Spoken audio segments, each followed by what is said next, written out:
కొడుతుంటది. ఎన్నికలు వచ్చినాయంటే అన్ని డిపార్ట్మెంట్స్ ఇక్కడనే ఉంటాయి. ఏ నగదు ఎక్కడికి తరలిపోతున్నా కూడా పట్టుకునే వ్యవస్థ నుంచి ఎన్నికలప్పుడు ఎవరైనా అమ్మకానికి వస్తే తక్కువ కొనుక్కోవాలనుకుంటారు, తక్కువ కడిగితే అమ్మడం ఎందుకని వీళ్ళు అనుకుంటారు. సో ఈ స్తబ్దత ప్రతి ఎన్నికల సంవత్సరంలో ఉంటుంది. పార్లమెంట్ ఎన్నికల తర్వాత రియల్ ఎస్టేట్ అనేది మళ్ళీ పుంజుకుంటుంది. హైదరాబాద్ నగరానికి సహజ సిద్ధమైన వనరులు, అవకాశాలు, పెట్టుబడులకు అవకాశం ఉంది.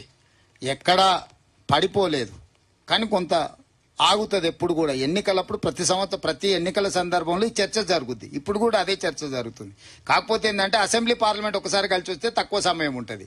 మనకు 3 నెలలు అసెంబ్లీకి పోయింది, మళ్ళీ ఒక 4 నెలలు పార్లమెంట్కి పోయింది. ఈ 7 నెలలల్లా రియల్ ఎస్టేటు కొంత ఒడిదుడుకులను ఎదుర్కొంటది. ఆ వ్యాపారంలో ఉన్న వాళ్లకు, అందులో పెట్టుబడులు పెట్టే వాళ్ళకి ఈ విషయం తెలుసు.